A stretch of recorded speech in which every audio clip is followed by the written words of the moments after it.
Les amis, bonjour à tous et j'espère que vous allez bien. On se retrouve aujourd'hui pour une vidéo actualité football. On revient un petit peu sur le match d'hier et je réponds aux questions que vous m'avez posées sur le football. Libre à vous de poser vos questions sur le Insta, sur le Twitter. Vous êtes des gens libres, les gars. Soyez contents dans les commentaires d'être des gens libres. Bon, je pars un peu en vrille. Alors, les amis, je vais sélectionner certaines questions. Comme ça, là, je n'ai rien prévu. Tu trouves pas que Kenan Yildiz dégage quelque chose? Le joueur turc de la Juventus qui hier a, surtout en première mi-temps, fait assez mal au Real Madrid, qui a éteint Alexander-Arnold à certains moments, qui, même sur une action, a fait mal à Rudiger, que je n'ai pas trouvé bon du tout Rudiger hier, surtout quand il était un peu plus à droite et tout. C'est pas le Rudiger que j'apprécie. Ni juste balle au pied, ni... Bon bref, on parle pas de Rudiger, on parle de Yildiz. La génération turque actuelle, les gars, il y a du talent. Il y a du talent brut. Et le petit Yildiz, là, au Real, moi, j'aurais pas dit non. Mais bon. Penses-tu pas que nous avons baissé le niveau d'exigence avec Vinicius? Bah écoute, pour l'instant, on a vu la saison, après Ballon d'Or, la prolongation qui n'est toujours pas officielle... J'attends de voir la saison. J'attends de voir la saison pour m'exprimer, on va dire, sur Vinicius actuellement. Mais c'est vrai que là, on n'est pas sur le Vini qui épuise un adversaire, qui fait flipper l'adversaire, même quand il fixe, même quand... Pour l'instant, je ne retrouve pas encore le grand Vini, mais ça reviendra progressivement sur une saison, pour moi, si c'est censé revenir, et j'espère. Un possible Real PSG en demi. Ouais, pour l'instant, pareil, la meilleure équipe, hein, les gars, on va pas se mentir. J'ai envie de voir ce qu'on va faire sur les quarts, voir ce que Paris va faire contre le Bayern. Paris doit être épuisé aussi, les gars. Hein. Paris doit être très fatigué. Des joueurs comme Hakimi, Nuno Mendes, etc., qui enchaînent. Et je pense qu'on aura avec le temps possiblement un PSG, sauf si vraiment, alors là ça m'impressionnerait de fou, que jusqu'à la fin de la compète, ils la gagnent et qu'ils ne baissent pas en régime. Ils sont exceptionnels. Franchement, Paris, ils sont exceptionnels actuellement. C'est fou, hein. Ça va vite le foot. Hein. Moitié de saison, ils sont à 2 doigts, à une mi-temps de ne pas se qualifier au barrage contre City. À une mi-temps. À une mi-temps d'être en gros danger de qualification et derrière, ils deviennent la meilleure équipe du monde. Donc on verra, pour l'instant ni le Real est qualifié, pour l'instant ni le PSG est qualifié. Il y a un match du PSG contre le Bayern qui va être intéressant, et attention au Bayern moi. Penses-tu que le Bayern va devenir subitement nul contre le PSG où on va assister à un duel équilibré? Tu ne deviens pas par magie nulle. Hein. Paris nous a montré cette année où à chaque fois certains ont trouvé des prétextes. Ouais, Liverpool ils sont pas bons, ouais, Arsenal ils étaient pas bons, ouais, Aston Villa ils ont dominé un moment, ouais, l'Inter ils étaient pas bons. Ouais. À un moment donné, posez-vous les questions de pourquoi les équipes qui affrontent le PSG n'arrivent subitement plus à jouer au football, parce que Paris fait en sorte que cette équipe est mise dans des dispositions, dans un piège quoi, et c'est une réalité. Tu trouves pas que le Real joue mieux la nuit? Bah, la nuit, pour nous, à 3h du matin, c'est 21h là-bas, donc c'est beaucoup plus de fraîcheur, là où quand nous, il est 21h, aux États-Unis il est 15h, donc à 15h, hier, ils étaient entre 30 et 40 degrés, et la nuit, quand il est 21h, forcément, ils gagnent beaucoup de... Ils perdent en degrés, donc c'est plus intéressant, c'est normal. Est-ce que tu n'es pas plus tranquille en regardant les matchs du Real, maintenant? Bah non. Parce que quand je n'attends rien, je suis frustré, mais je suis tranquille. J'attends rien. Par contre, quand j'ai des attentes, c'est là où je suis plus stressé. Quand tu fais des choses cohérentes et que derrière ça conclut pas, que derrière, tu vois, quand c'est cohérent, bah, je veux que ça porte ses fruits. Donc je suis moins tranquille quand j'ai des attentes que quand je n'en ai pas. Si j'en ai pas, je sais la finalité globalement. Comment vois-tu le Barça la saison prochaine? En fait, là, hier, j'ai eu une petite réflexion, les gars, et j'étais en train de me dire... Mais le Barça, là, depuis tout ce moment-là, depuis l'après-finale, il se repose. Hein. Il se repose. Hein. Pépère, vacances, grosses vacances et tout. Ils vont revenir en Liga, ils vont être frais. Et ça me fait un peu peur. Hein. Franchement, ça me fait un peu peur, parce que toi, tu n'auras pas assez de temps de repos, et tu vas entamer une nouvelle saison, avec le nombre de matchs joués. Eux, là, ils se reposent tous. Et ça me fait peur, parce que le Barça, bah, ils ont pris la Liga, Actuellement, on peut pas dire que tu es revenu à leur niveau parce qu'il faudra le prouver. Et ça m'inquiète. Franchement, ça m'inquiète. Donc le Barça l'année prochaine, ils vont partir plus frais déjà. Et ça m'inquiète. Alonso prône du beau football. Si vous perdez en jouant bien, que se passera-t-il? Alors, il y a beau football et il y a football cohérent. Ça dépend de ce que les gens appellent beau football. Il y a des matchs où je pense que sous Xabi Alonso, parfois, tu verras pas un tiki-taka, mais de la cohérence. Et c'est la cohérence qui fait que, pour moi, c'est plus important que le beau football. Le beau football, c'est quoi? C'est faire une action qui nous a plu. Mais parfois, dans un match, c'est pas l'action qui nous plaît qui doit être faite aussi. Un jeu de transition rapide, c'est pas toujours du beau football. Pour moi, c'est du beau football. Pour moi, une défense intelligente, c'est du beau football. Mais ça dépend chacun, en fait. Ça dépend de la vision que chacun peut avoir du foot, ou sa sensibilité, par rapport à son poste, par rapport à où il joue, par rapport à où il a joué, par rapport à ce qu'il aime voir jouer. Donc, Xabi Alonso, pour moi, est en train d'amener de la cohérence et... en majorité, quand tu es supérieur, une histoire de renouvellement de passes, et toutes ces choses-là, moi, ça me plaît. Moi, ça me plaît, c'est du beau football, ça. Et si tu perds en faisant les choses bien, forcément, on t'en voudra beaucoup moins que si tu perds en faisant les choses mal.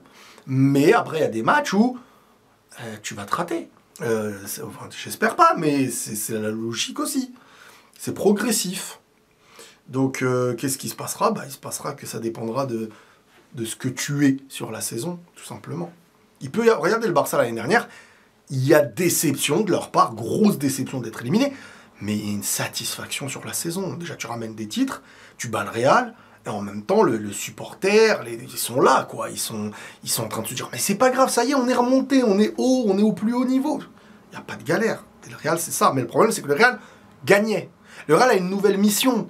Le Real gagnait dernièrement, il y a 1 an et demi, il y a 2 ans, ils ont la Ligue des Champions, même pas 2 ans. Ils ont la Ligue des Champions, ils en ont pris 6 en 10 ans.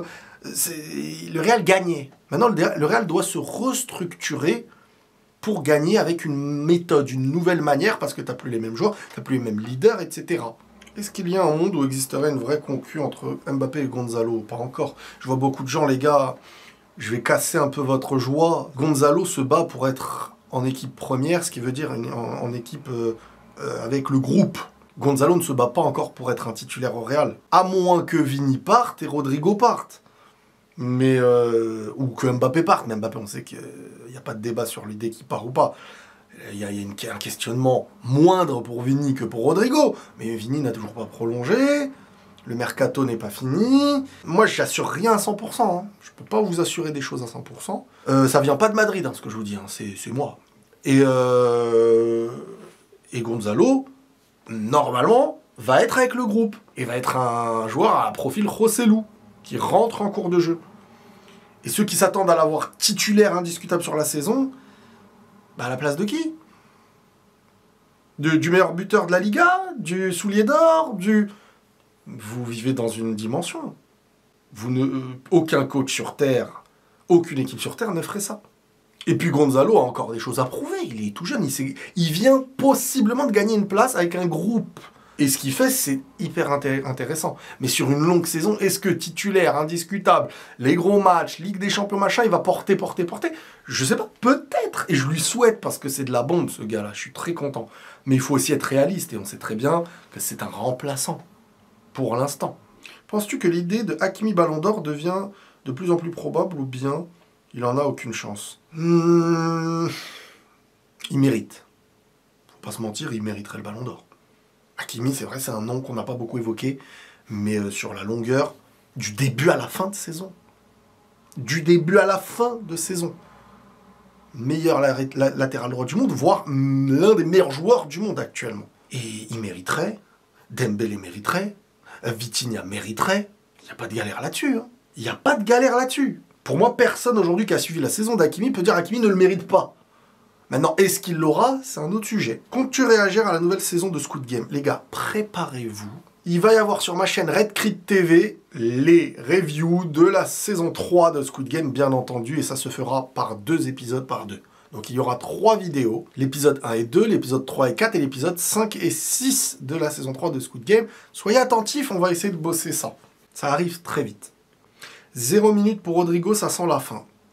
Moi les gars, je vous le dis depuis longtemps. Hein. Je vous le dis depuis longtemps les frérots.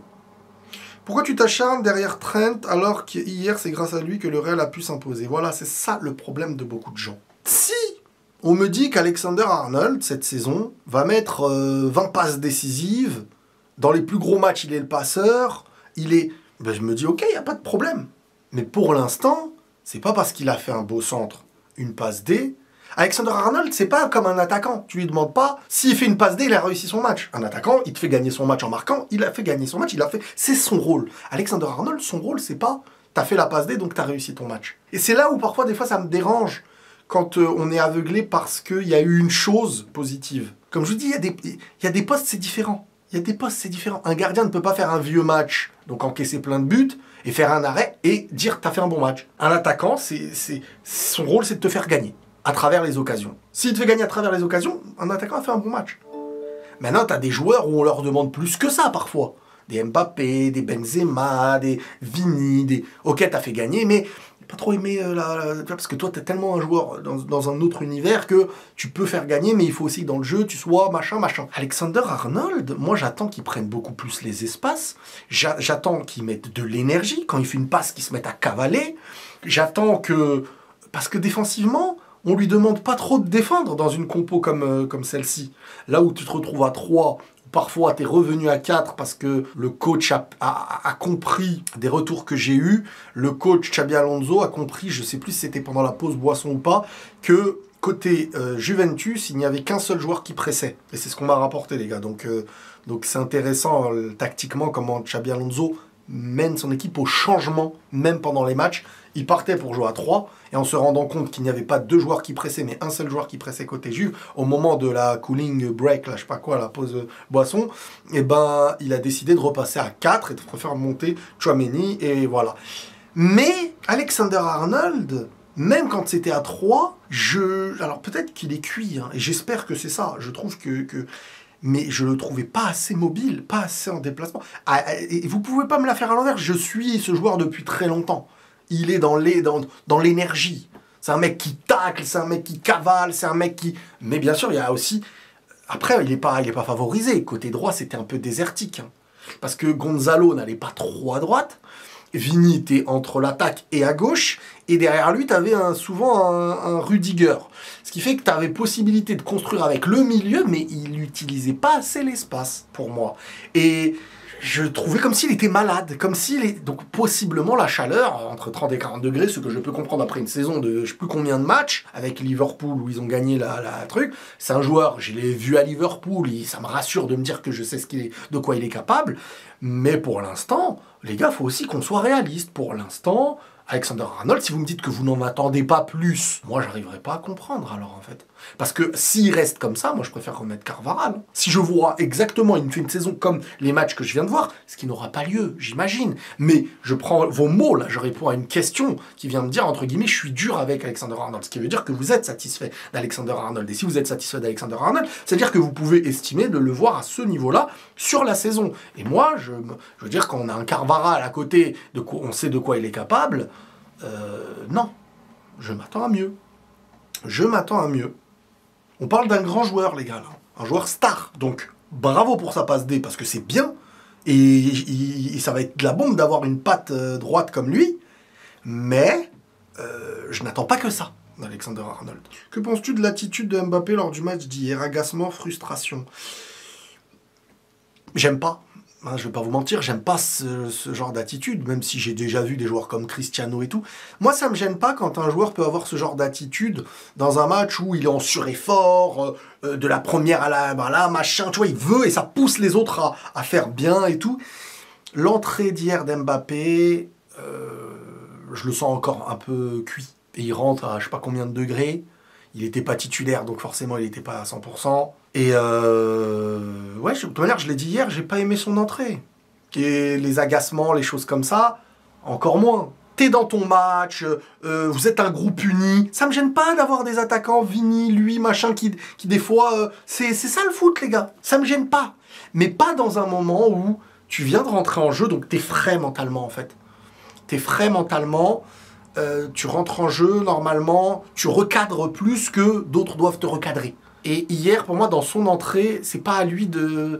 Non, t'es frais.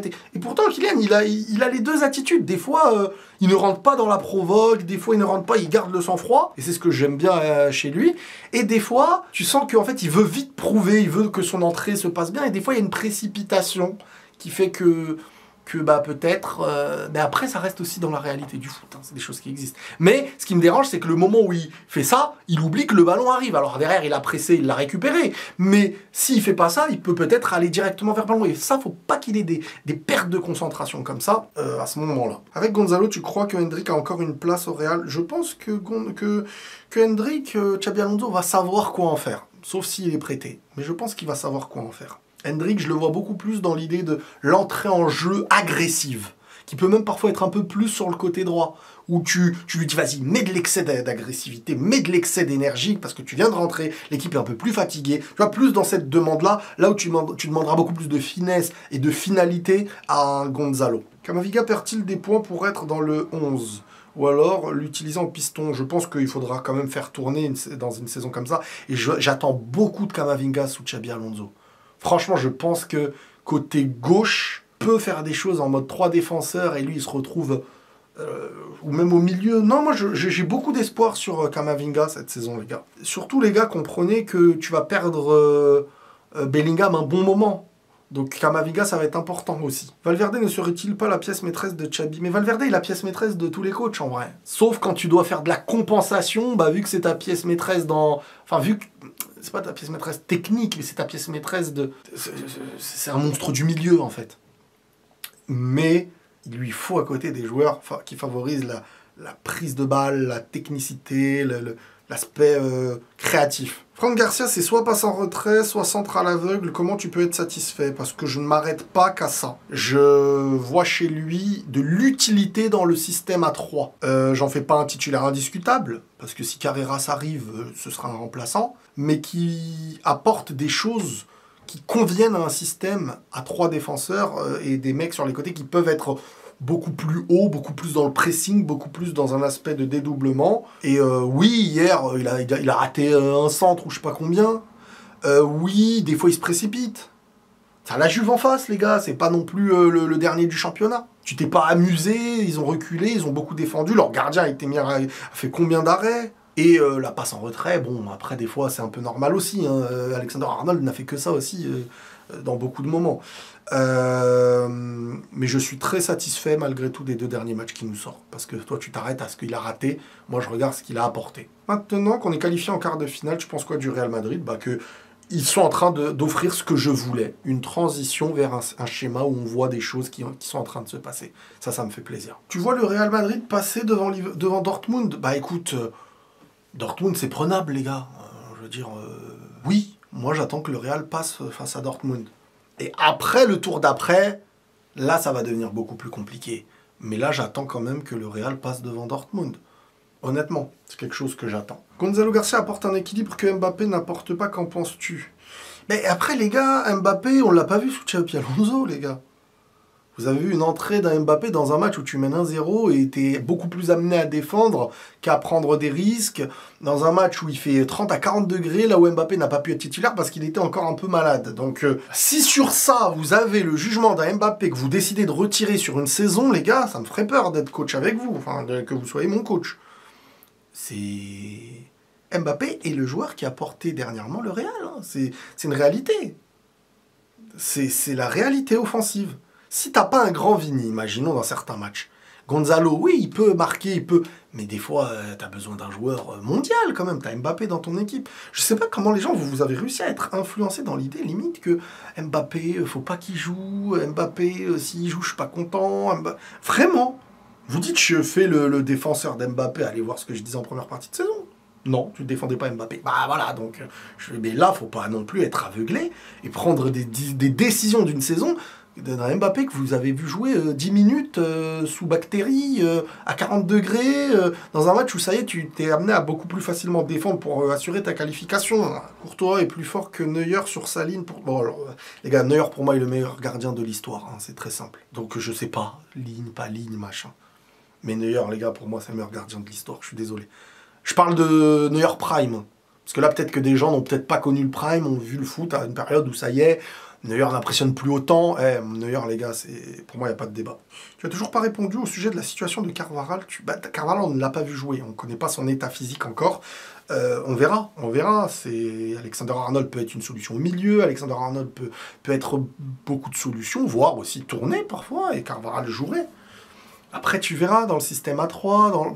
Je ne sais pas encore Carvajal. C'est Carvajal, Militao, tout ça. Tu ne sais pas si c'est des joueurs que tu peux mettre titulaires ou pas. Faut voir le retour, comment ça se passera. Huyssen a la capacité de jouer milieu défensif pour toi, bien sûr. Bien sûr. Mais avoir un joueur comme ça derrière, ça permet une relance de malade aussi. Et il est très très intelligent aussi sur les placements. Donc avoir une intelligence comme ça additionnée à côté une cohérence beaucoup plus agressive, etc.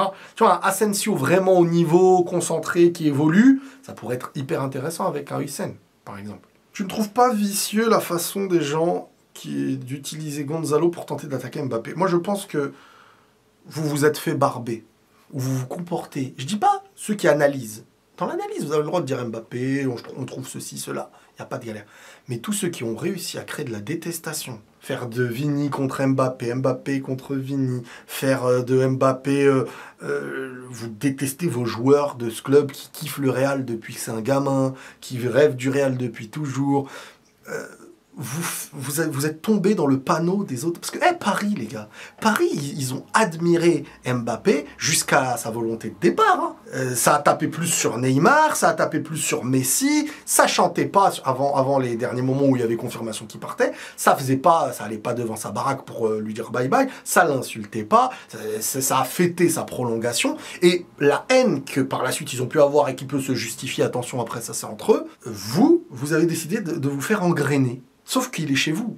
Et aucun joueur, quand il est chez toi et qu'il te donne ce qu'il te donne, et qu'il est meilleur buteur et qu'il est soulier d'or, ça n'existe pas un club qui crache comme ça sur son joueur. Vous vous êtes fait barber. Les réseaux vous ont fait croire que pour avoir du caractère ou pour suivre le moule, être à la mode, et c'est devenu bien. Et moi aussi je le déteste, hein, t'inquiète, hein, ne me dis rien de mal, hein, je te jure, je suis pas un faillot. Hein. Vous vous êtes fait douiller, vous vous êtes fait barber.